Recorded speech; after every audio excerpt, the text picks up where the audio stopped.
Okay, there we go. Now we're diving into the game. There we go.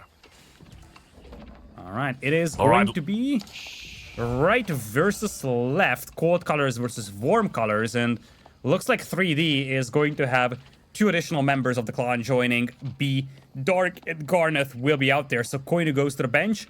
Other side, Donati not making an appearance. It is going to be Zerton, Striker, and Salami. All right, well, we've got the mirror coming through.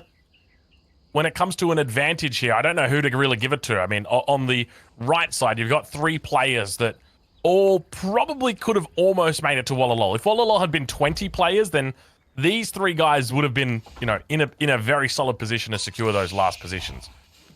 Whereas on the other side, B, let's not talk about that, but Dark and Garneth, both of these guys did try and fight for that position as well. Not a lot of success, but I think realistically, it's a pretty even matchup here. It is. It is an open map. It is something where you can really punish. And I feel like we have seen a lot of potential in the 3D team in a previous game as well. It was just the fact that some things went rather unfortunate for them. Talk about not being able to destroy the enemy dock in Dark Age, losing their own, and then missing out on the trade altogether. So their entire game plan kind of fell apart after minute 6 or 7. This time around, it's a different story, and the 2 teams are coming out with the same civilization lineup. The big question is whether we're going to see identical strategies here, that being French Knights, and then Malians slinging the HRE. I suspect that we probably will. Interestingly, for the pockets, we do have Dark in the pocket on the French on the west side, whereas over on the east side, it's Striker. So both of the French players are pockets here, and I don't know how relevant that is. I don't know what that is going to mean, but I guess that's obviously the cavalry, right? Like, you want the cav player typically to be your pocket, your archer player is going to be your flank.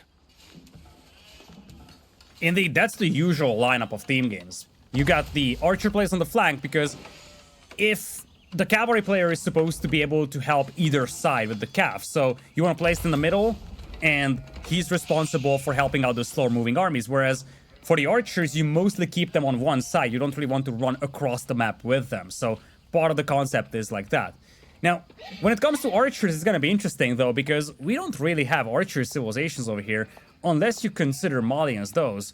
French, definitely cavalry civilization, and then the HRE, of course. A civ that either plays infantry or cavalry. Would be very surprising to see any kind of archer-style approach from them. Although Garnet has it in the flank position, so you never know, but it's more likely that we're going to see something like a Burgrave Palace style approach. Whereas for Zerton, it's also in a flank position. In fact, it's actually opposing each other.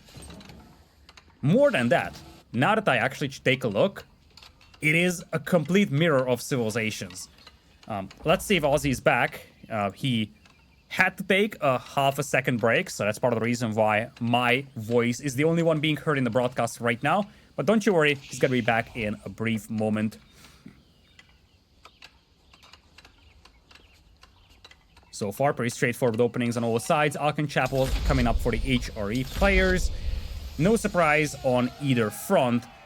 Let's see when Salami and B moves out to Sling, though.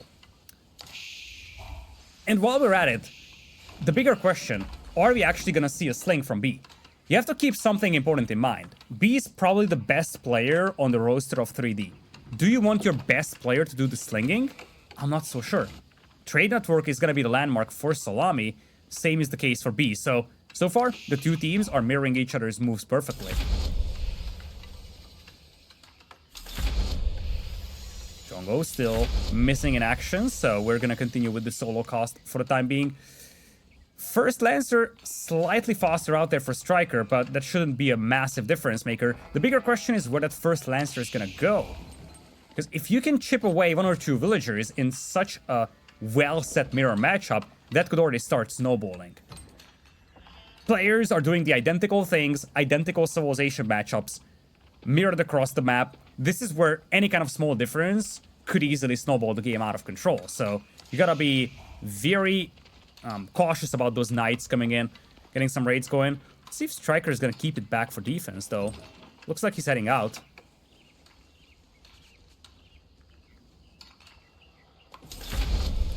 Salami already has the mill going right next to the base of Zerton. Let's see if B has the same, and the answer is no.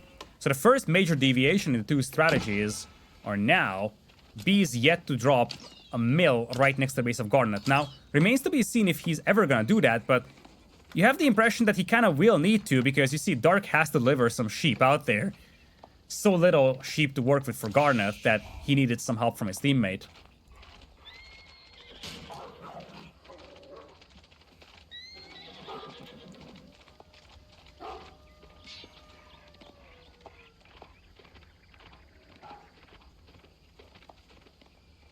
Looks like Knights from Dark will play in a defensive position. They will just try to scare away that one Knight that's coming in from Striker. Striker should have a second one en route though, so if you're Dark, you gotta be cautious.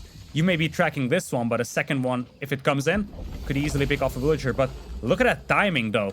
Zerton already on the way to Castle Age. That's gonna be possibly a sub 7-minute Castle Age here. And strictly speaking, he didn't even receive any massive slinging so far from Salami, so the real sling is yet to come from Salami.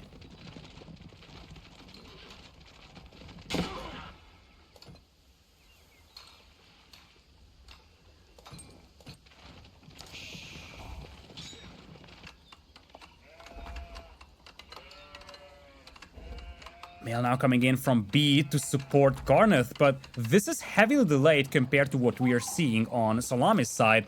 Now, the villagers should arrive in safety, although it's always risky to send one through when Knights are roaming the map like this, but B should be able to get there. The big difference is that Salami is already slinging Zerton, and when you're mirrored like this is all the difference that you're looking for. This is going to help with the sustainability of the Burgrave production for Zerton, and that could easily mean that B gets overrun here in the next few minutes. We'll have to see the Man-at-Arms numbers. Castle Age also coming in here for Salami. I don't know if B is aging up, but apparently he is. So the two Malian players are doing the exact same thing. Timings might be slightly more reasonable, I guess, for Salami.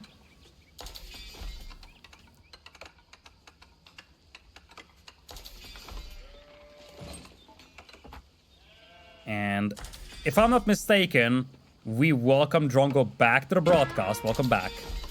Hello, I'm here. I apologize. It's just one of those days. But it is great to be back.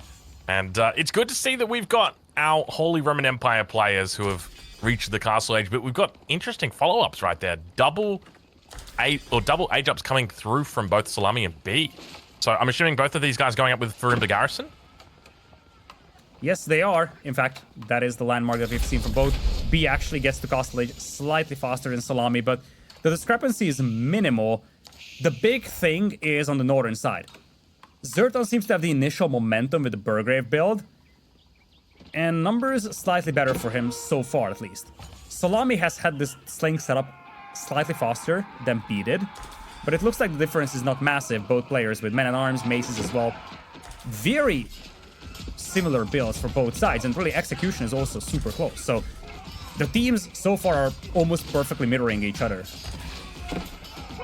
Interesting to see. Yeah, villager count obviously very even. Military count going to make a bit of a difference. The curious thing that the thing that I find curious is no one really goes crossbows against the men-at-arms, and I find that so strange. It's like, you know, very easily you could be looking to go for a big crossbow mass against the Burgrave build. I think it's the timing. Once you get to the one-shot stage, it's like it's all over. But yeah, you might be right. It could just be the timing. It takes way too much time to build up the crossbow mass compared to the men-at-arms mass, though. That's the big problem here. That's why you just keep flooding the men-at-arms. The production rates are absolutely ludicrous. This is a good fight over here for Zerton, though. Fighting inside his base, picks off most of the men-at-arms out there. Also managed to get some decent damage done on those Knights from Dark.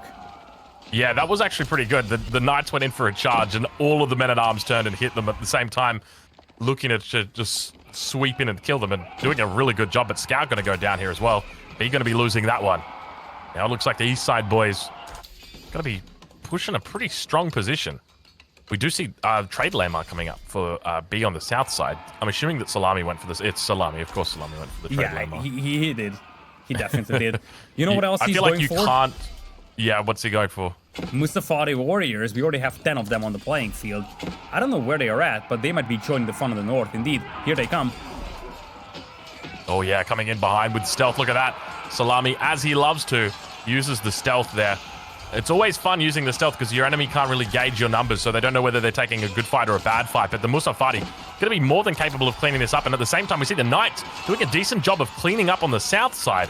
All of those javelin throws, but more Musafati going to be coming in for B. So we got the double Musafati rollover happening right now. Huge damage coming out from these guys. Yeah, if you look at the big picture, it's relatively even trades out there. It's kind of a back and forth.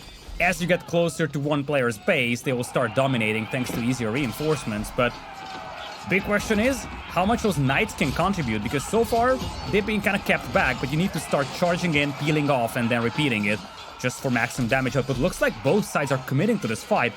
Hard to tell who has the edge, but maybe it's Salami's team.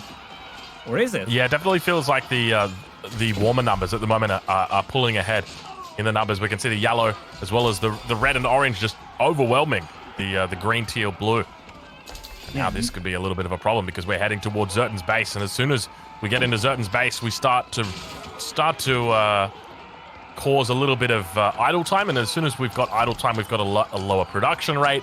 And once we have a lower production rate, then we can't keep up with what our enemy's doing, and that's when it all falls apart. Yeah, but the Musafati warriors, they should be close for Salami. They're missing from action. I think a new wave of Musafati warriors are just now arriving, and that could easily be what swings us around. As you said, idle time is pretty substantial over here, but the army of B's team is also getting cleaned up. Yeah, Zertan doing a decent job in holding this on. We can see the men-at-arms on that north side of the Arkan Chapel. Going to be more than capable of holding that position. Salami has some Musafati himself. And it's interesting to see the way that this plays and just the fact that these teams have a very solid understanding of 3v3 and the best possible way to win. French, Holy Roman Empire, Malians. The option for trade needs to be open in the late game. So that's why they go for the early trade landmarks. But at the same time, they still need to get to the castle age quickly. Get Musafati out so that you can deal with the Holy Roman Empire threat. Yeah, look at Salami. He's already walling off the southern side. This is not going to be ultra late game trade. They realize that there's a slugfest going on in the north. No one is winning this. No one is losing this. So might as well try to just build up something behind this while all the attention is on the northern side. And Salami might actually get away with some trade over here over time. It's actually really smart to be trading where he is.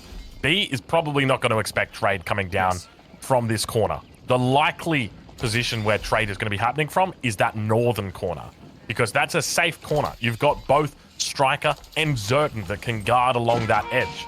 Whereas down here, well, it is just you, Salami. It is just you, and B is also part of that. So he's definitely very close to his enemy. I'm curious how much he can make that work, though.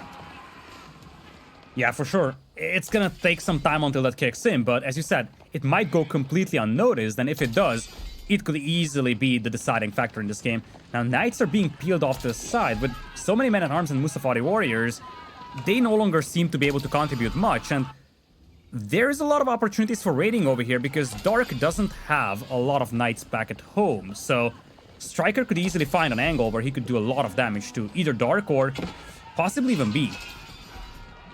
You can see a defensive request coming in on the mini-map as well down here to the south. Oh, it looks like it's just a wolf. Never mind. What numbers is he pulling in on that trade, though? I mean, I know we've got a bit of a fight beginning to break out. I wouldn't be surprised if the men-at-arms from Zertan just fall back and he lets the Musafati take control. There's so many Musafati and men-at-arms coming out from both teams here. Look at this. It's interesting the way that the mechanics work. Because what's the combo breaker? Is it archers? Is that what deals with this? Because the archers can then take out the Musafati? Or is it going to be the knights? Because the knights can clean up those men-at-arms and then move on to the Musafati. I think Landsknechte, that has to be your deal breaker here. Or Knights even. Some nice damage done by Dark's Knights, but then again, you still have Striker's Knights completely ignoring this battle and just realizing that there's not much left from B's forces, so might as well just head to his base or go straight away for Garneth. Because most of the Knights are now gone for Dark, so what exactly is your high mobility component right now if you're B's team? It's got to be the Knights, isn't it? It's the only thing you can really rely on, but yeah, it makes it very difficult now. The Musafati doing such a great job of chasing them around. Let's check in on those traders on the south side. See exactly how much they're pulling in. Let's click it. Come on, click the 299. That's okay. 299 coming through. So a very decent amount. You can see he's going to be picking up 30 gold with each delivery at that toll outpost. We take a look at the toll outpost, and you can see they're all at the start of the trade route. That way he collects the trade. The trade route is very long. From this corner to the other edge of the map, you're probably thinking about a 5-minute return route, maybe even longer, maybe even something like a 6-minute return route. But what's happening for Salami, if we go take a look over on that east side of the map in the corner, is he's got all the toll outposts sitting on at the very beginning. So he's able to maximize his efficiency and get that early boost of gold. Yeah, now it looks like 3D is shifting focus this time around, going for Salami here. Some Mustafari warriors are out here to meet them, but not much. In fact, Salami apparently tried to switch into sofas, but that comes in a little too late. Now, on the other side though, great raids by Striker. The first time those knights really come in clutch, and we talked about this. Dark is behind quite a bit on knight numbers. He's outnumbered 25-8, so keeping track of those knights raiding his base is gonna be a challenge. But beautiful raids coming in from Striker with these knights. My main concern, though, is for Salami. We take a look over towards the east side of the map. There are plenty of Musafati roaming around. He hasn't yet found the trade. Does know that there are... Oh, look at this. Look, they've got no idea about the trade. Yeah, they traveling don't. along the east side of this map. They don't have a single... They've got no clue. Uh-oh! That could be big. This could be game ending here. Dark committing to the landmark, but the price to pay is massive. He's losing everything.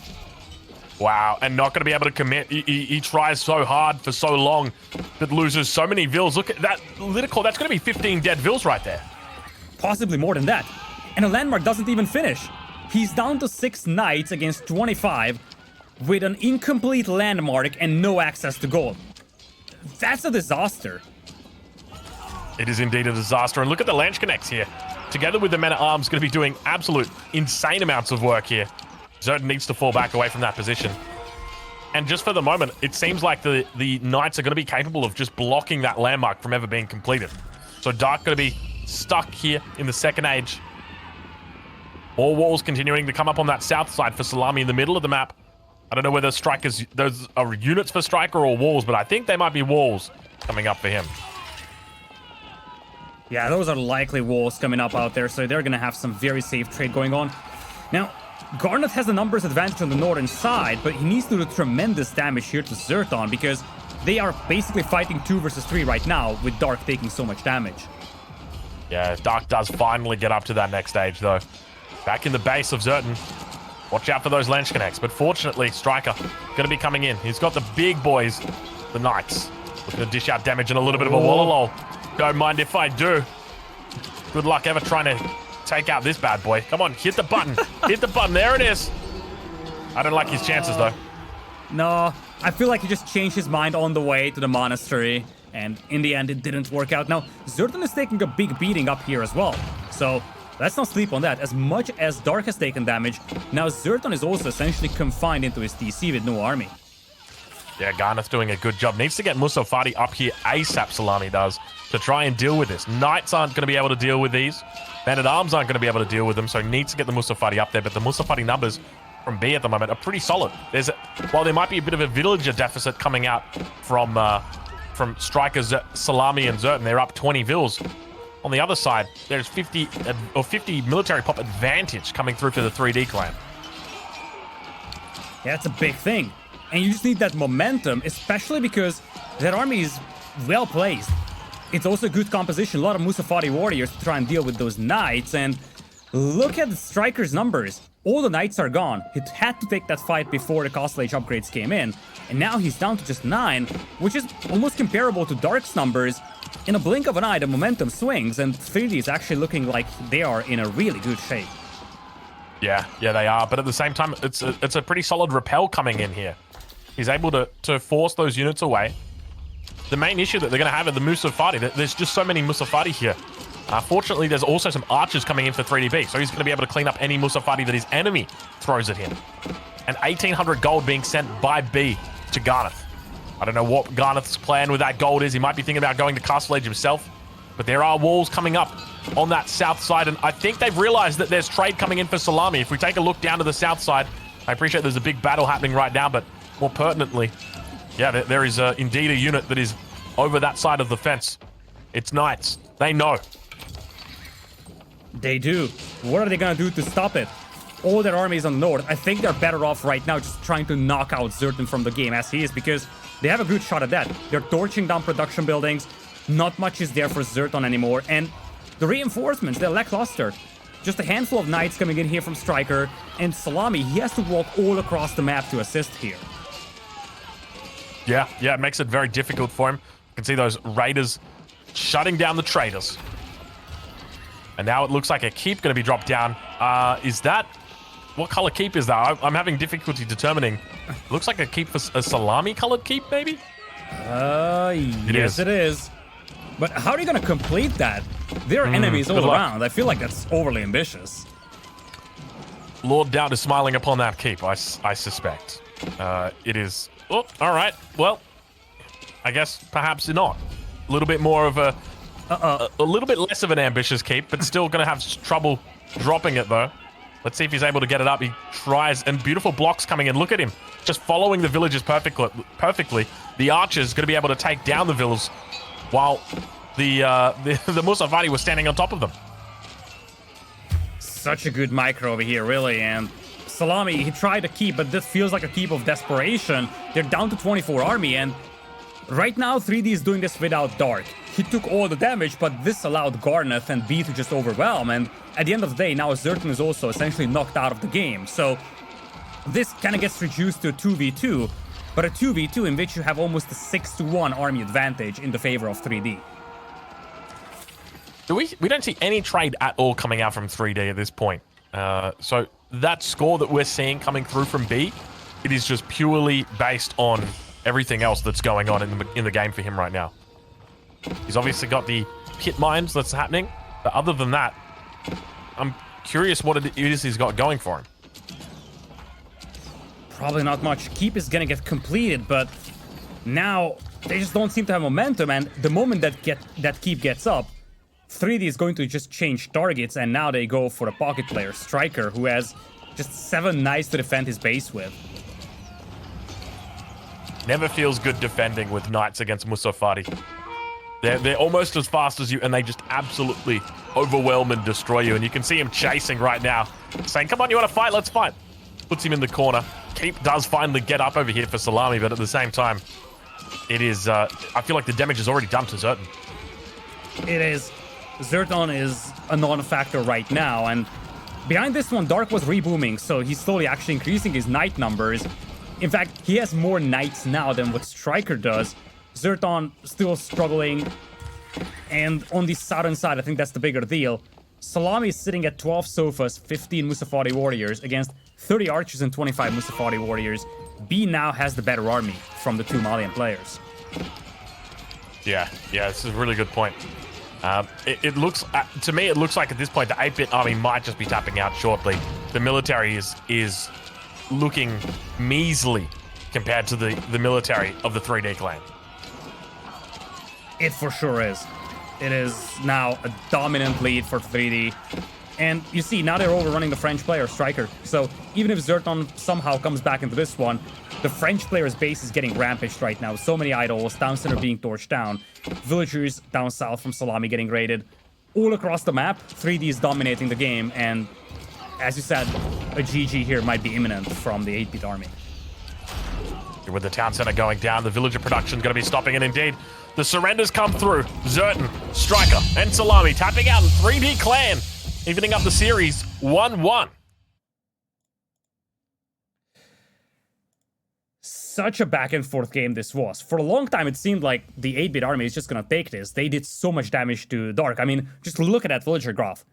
You can clearly tell that they had momentum there, but at the end of the day, by minute 90 and minute 20, this was a trade of 1 player. And you lost the French player in exchange, or you killed the French player rather, in exchange for your HRE player. Turns out that the infantry flood from the HRE player is more valuable than the French knights are at that stage. And it was a good trade for 3D to sacrifice their